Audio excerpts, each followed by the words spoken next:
Calling bell பாரியின் மதிய உறக்கத்தை கலைத்தது. தலைமாட்டில் இருந்த போனை எடுத்து மணியை பார்த்தார். 3:30. இந்த நேரத்தில் யார்? யோசித்து கொண்டே எழுந்து கலைந்திருந்த வேட்டியை கட்டியபடியே நடந்து சென்று கதவை திறந்தார். அப்பா நல்லா இருக்கீங்களா என்று சிரித்தபடி நின்றிருந்தான் மகன். மருமகள் கையில் பெரிய பையுடன் நின்றிருந்தாள். தாத்தா என்று ஓடி வந்தான் பேரன். மழைக்கான மேகம் கூட இன்றி வானத்தில் வெயில். வாங்க என்று பேரன் கையை பிடித்து கொண்டு உள்ளே சென்று ஃபேனின் வேகத்தை அதிகப்படுத்தினார். மருமகள் சோஃபாவில் அமர்ந்தபடி, இப்போ உடம்பு எப்படி இருக்கு மாமா என்றாள். நல்லா இருக்கேம்மா. நீங்கள்லாம் எப்படி இருக்கீங்க?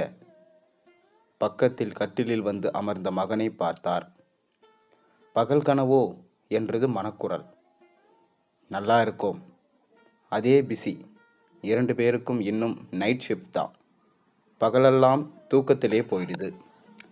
அஸ்வின் அத்தை வீட்டில் தான் இருக்கான். இன்னைக்கு தாத்தாவை பார்க்க போகிறோம்னு சொன்னதும் ரொம்ப குஷி, ஓடி வந்துட்டான் என்றான் மகன். நேற்று போத்தீஸ் போயிருந்தோம் என்று சொல்லியபடி பையை தந்தாள் மருமகள். அமைதியாக வாங்கி கட்டிலில் வைத்தார் பாரி. உள்ளே சட்டை வேட்டி தவிர வேறு சில துணிகளும் தெரிந்தன. இடது ஹக்குலை சொரிந்து கொண்டார். அப்பகுதியில் கிழிந்திருந்த பனியனை பார்த்துவிட்டு, தாத்தா டாடி இதில் புது பனியனும் வச்சிருக்கார் என்றான் அஸ்வின். ஏன்பா இப்போ இந்த சிரமம்? பேரனை மடியில் அமர்த்தி கொண்டு, இப்போ சார் என்ன படிக்கிறீங்க என்றார் பாரி. 3rd தாத்தா. 3வது முறையாக மனைவி கர்ப்பமானதும் பாரிக்கு இரவும் பகலமாக விடாத வேண்டுதல். முதல் 2 முறையும் கலைந்து விட்டது. இம்முறையாவது அனைத்தும் நல்ல விதமாக நடந்து வாரிசு பிறக்க வேண்டும். கவலையும் அக்கறையும் கலந்தோங்கி மனைவியை கையில் தாங்காத குறை. கைராசி மருத்துவர் என்று சுற்றமும் நட்பும் பரிந்துரைத்தவரிடம் அழைத்துச் சென்று செக்கப். டைம் டேபிள் போட்டு மருந்து, மாத்திரை, டானிக் என்று பணிவிடை. நெகிழ்ந்து போனார் பாரியால். 10ஆம் மாதம் ஆனந்த கண்ணீருடன் என் வேண்டுதல் நிறைவேறியது என்றார் பாரி. கடவுளின் நாட்டம் என்றாள் மனைவி. பிறந்த மகனை உச்சி முகர்ந்து அஜய் என்று பெயரிட்டார்கள். பாரிக்கு அரசாங்க உத்தியோகம். சென்னை பட்டணத்தில் வாழ்க்கை நடத்தும் அளவுக்கான மாதச் சம்பளமே வருமானம் என்ற போதிலும் மகனை கான்வென்ட் பள்ளிக்கூடத்தில் சேர்த்தார். அந்த பள்ளியின் அபரீதமான படிப்புச் செலவுகள் கையை கடிக்குமே என்று மனைவி கவலைப்பட்ட போது, அதெல்லாம் எப்படியாவது சமாளிச்சிடலாம் என்று ஆரம்பத்தில் சொன்னாலும் ஒவ்வொரு மாதமும் பட்ஜெட் இடித்தது. ஒரு நாள் இக்பால் மஸ்கெட்லிருந்து ஃபோன் பண்ணினான். அவன் கம்பெனியில் அக்கவுண்டன்ட் வேலை, 2 வருஷ கான்ட்ராக்ட், விசாவுடன் இருக்காம். இங்கு லீவு போட்டு விட்டு போய் வந்தால் கொஞ்சம் நிலைமை சரியாகும்.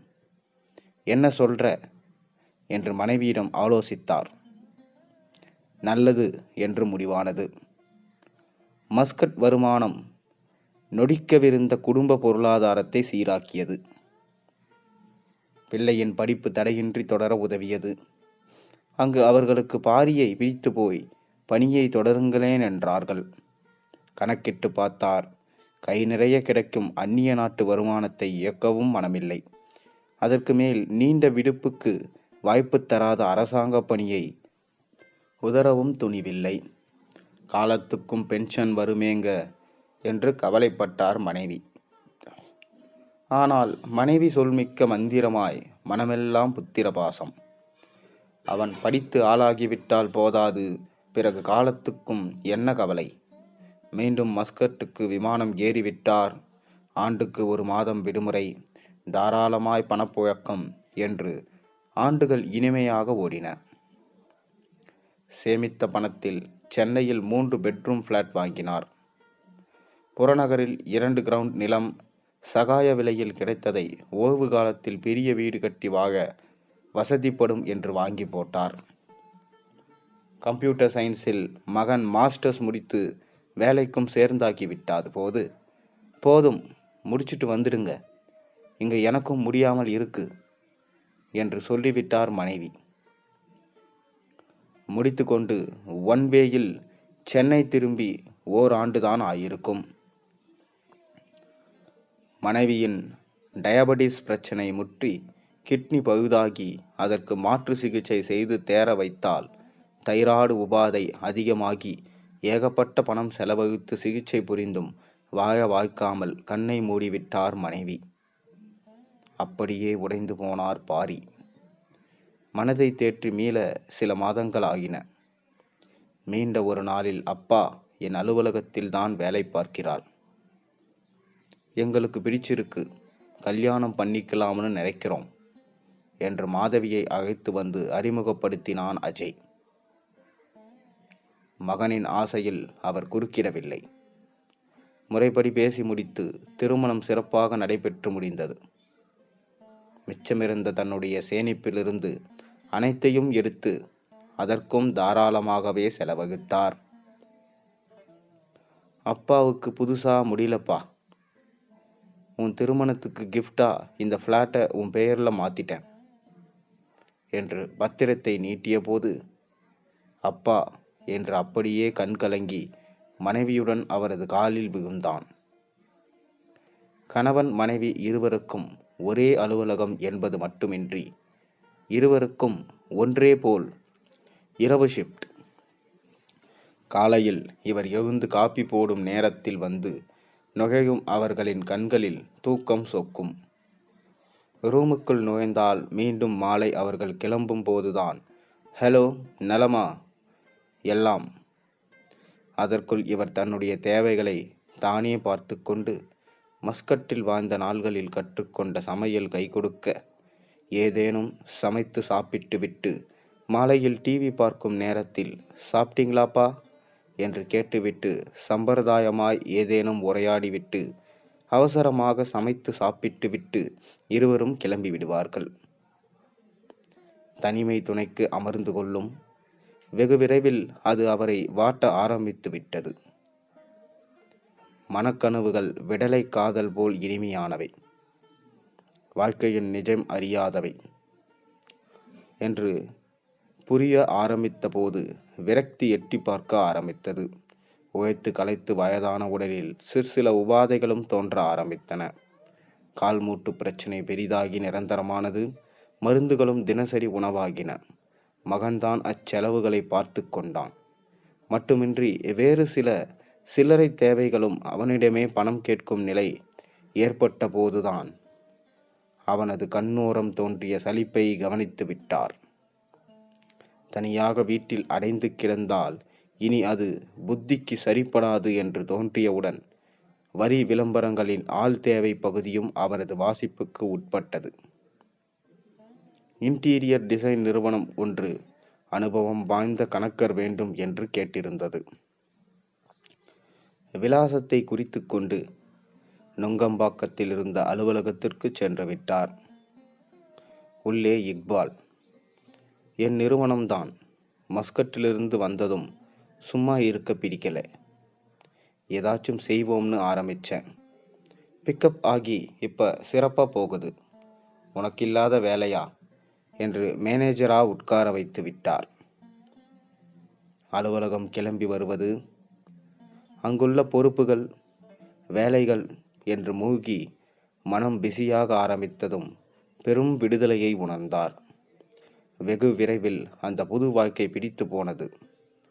வீடு திரும்பும் நேரம் இருக்கையும் களைப்பில் தனிமையின் சோர்வுக்கு வேலையே இருக்காது. உறக்கம் ஓடி வந்து ஒட்டிக்கொள்ளும். அப்படியே 5 ஆண்டுகள் ஓடின. வழக்கம் போல் விடிந்த ஒரு நாள் வித்தியாசமாக முடிந்தது. அலுவலகத்தை அடைந்து அன்றைய வேலைக்காக பார்க்க ஆரம்பித்தார் பாரி. இடது தோல் வலிப்பை போல் இருந்தது. வியர்த்தது. எழுந்து நிற்க முயன்று முடியாமல் நாற்காலியில் அமரப்போனவர் தரையில் சரிந்து விழ அலுவலகம் திடுக்கிட்டு பரபரத்தது. ஆம்புலன்ஸில் அவரை தூக்கி போட்டுக்கொண்டு மருத்துவமனைக்கு பறந்தார் இக்பால். சரியான நேரத்துக்கு வந்துட்டீங்க என்று அவரை காப்பாற்றிவிட்ட டாக்டர் இக்பாலிடம் எல்லா வாழ்வும் அடைச்சி போய் கிடக்கிறார், விரைவில் பைபாஸ் செய்ய வேண்டும், நோ அதர் ஆபரேஷன் என்று சொல்லிவிட்டார். செலவை கேட்டு கையை பிசைந்தான் மகன். முடிந்ததைத் தா, மிச்சத்தை நான் பார்த்துக்கிறேன் என்றார் இக்பால். சொன்னதைப் போலவே கணக்கு பார்க்காமல் நட்பு நலம் புரிந்தது. பிழைத்து எழுந்து வந்த பாரிக்கு தன்னுடைய இல்லம் அந்நியப்பட்டது. வயதும் நோயிலிருந்து மீண்ட உடம்பும் முந்தைய சுறுசுறுப்பை இழந்திருந்தன. ஏறி இறங்க வேண்டிய 3 மாடிகள் ஏற்படுத்திய சிரமத்தினால் நினைத்தபடி வெளியில் எங்கும் செல்லவும் முடியாத நிலை.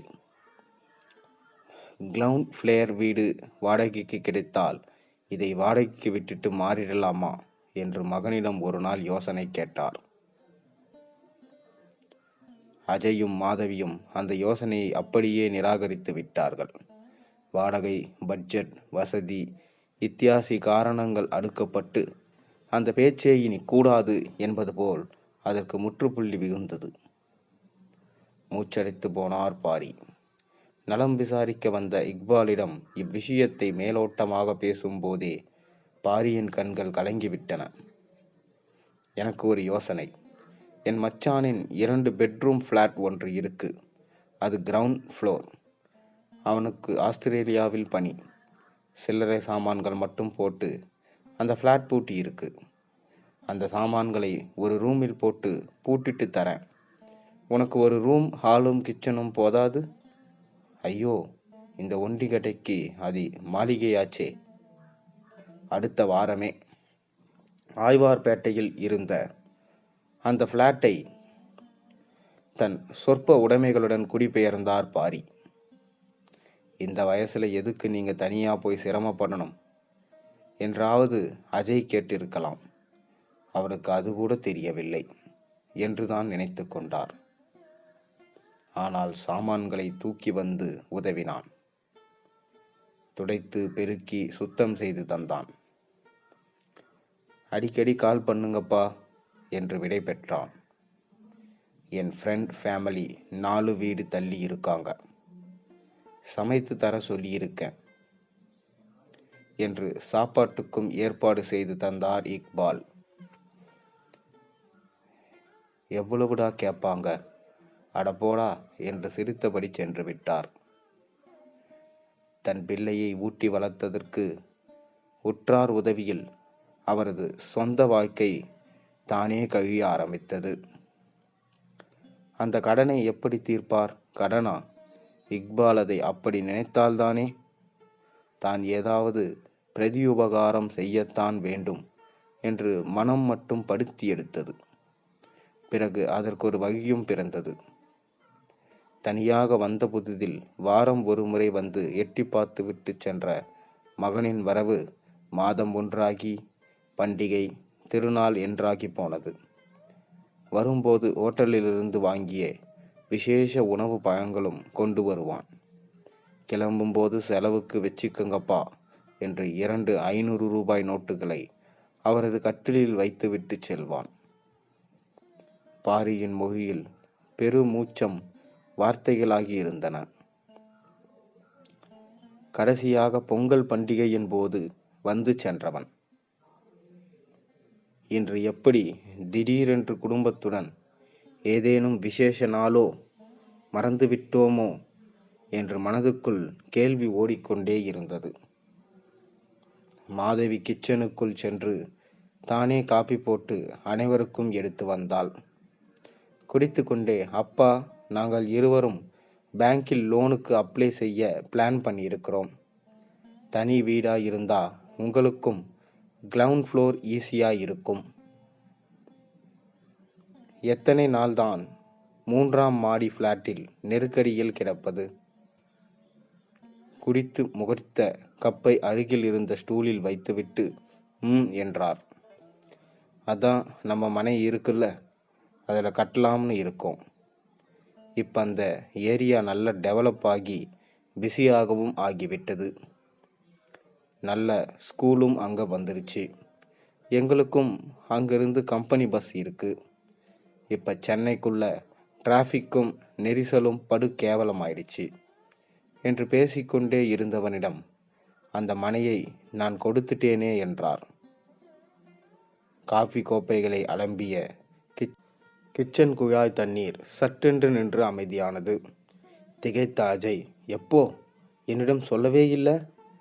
என்ன முடிவு இது? எவ்வளவுக்கு என்று கேள்விக்குறிகளாக அடுக்கினான். விலைக்கு இல்லை, தானமா. இக்பாலும் அவன் நண்பனும் சேர்ந்து அறக்கட்டளை ஆரம்பிக்கிறார்கள். புறநகரில் இடம் பார்த்து கொண்டிருக்கிறேன் என்று சொன்னான். ப்ராஜெக்டை பார்த்தேன், பிடிச்சு போச்சு. நன்கொடையா தந்துட்டேன். ஃப்ரீயாவா? அந்த இடத்துடைய இன்றைய ஒர்த் என்னன்னு தெரியுமா உங்களுக்கு? அஸ்வினை நினச்சி பார்த்தீங்களாப்பா? உங்கள் பேரன்தானே அவன். என்னடா மேல் விழுந்து உதவி செய்கிறார்களே என்று பார்த்தேன். அந்த பாய் சாமர்த்தியசாலி. தந்தையின் உஷ்ண குரலும் எந்த சலனமும் இன்றி அமர்ந்திருக்கும் தாத்தாவும் என்ன பேசிக்கொள்கிறார்கள் என்பது புரியாமல் பார்த்தான் அஸ்வின். அடுத்த சில நிமிடங்களில் நாங்கள் கிளம்புறோம் என்று சொல்லிவிட்டு சென்று விட்டார்கள். வாங்க சார், உட்காருங்க. நான் தான் சேதுராமன். நீங்கள் ஃபோனில் பேசினீர்களே, தேங்க்ஸ் சார். உங்களுடைய சர்வீஸ் பற்றி நிறைய கேள்விப்பட்டேன். விசாரித்த வகையில் கண்ணை மூடிக்கொண்டு ரெஃபர் செய்கிறார்கள். இதைவிட சிறப்பான இடம் கிடைக்காது என்று தெரிந்துவிட்டது. எங்களுடைய ஃபீஸ் நிர்வாக செலவுகளுக்கு மட்டும்தான். லாப நோக்கமற்ற சேவை மையம் இது. எங்களால் ஆனதை சிறப்பாக செய்வோம். உங்கள் பெற்றோர் எங்களுடைய பெற்றோர் என்பது எங்கள் பாலிசி. அப்பாவுக்கு எப்போலிருந்து இப்படி? 4 மாசமாச்சு. ஒரு பக்கம் கையும் காலும் பாதிப்பாயிடுச்சு. பேச்சுக்கு உயரும் அம்மாவும் இல்லை.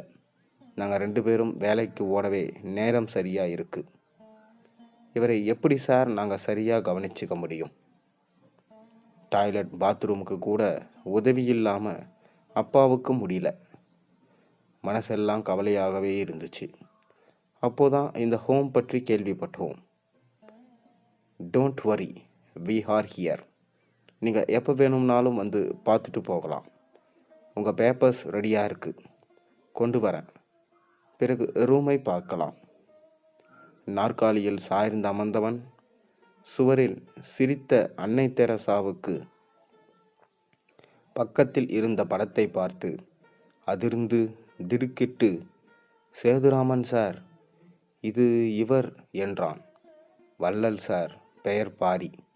இந்த இல்லம் உருவாக உதவிய மூலகர்த்தா. எவ்வளவு பெரிய இடத்தை அப்படியே தூக்கி இனாமாக தந்தவர். ஒரே ஒரு கண்டிஷன் மட்டும்தான் போட்டார். அது கிடக்கட்டும். அவரை உங்களுக்கு தெரியுமா? என் தாத்தா சார் என்றான் அஸ்வின். வீல் சேரில் இருந்தவரை பார்த்தபடி, அஜய் சார் பாரியின் மகனா? வியந்தார் சேதுராமன்.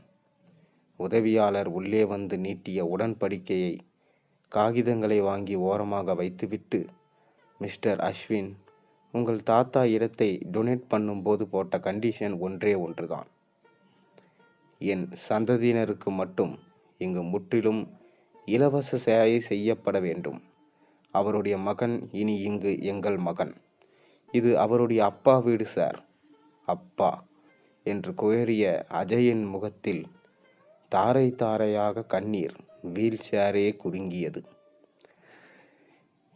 இந்த கதை உண்மையிலே மிகப்பெரிய தாக்கத்தை ஏற்படுத்தியிருக்கு எனக்கு. உங்களுக்கு எந்த மாதிரி தாக்கத்தை ஏற்படுத்தியிருக்கு மறக்காமல் கீழே கமெண்ட்டில் சொல்லுங்கள். மேலும் சேனலில் போடுற ஒரு வீடியோஸும் பிடிச்சிருந்தா மறக்காமல் சேனலுக்கு சப்ஸ்கிரைப் பண்ண, லைக் பண்ணுங்கள், பெல் ஐக்கனை ப்ரெஸ் பண்ணுங்கள். மேலும் இந்த கதையை உங்கள் நண்பர்களுக்கும் பகிர்ந்து கொள்ளுங்கள். அவங்களும் பார்த்து தெரிஞ்சுக்கிட்டோம். நாளை ஒரு நல்ல அருமையான கதையோடு உங்களை இங்கே சந்திக்கின்றேன். நன்றி, வணக்கம்.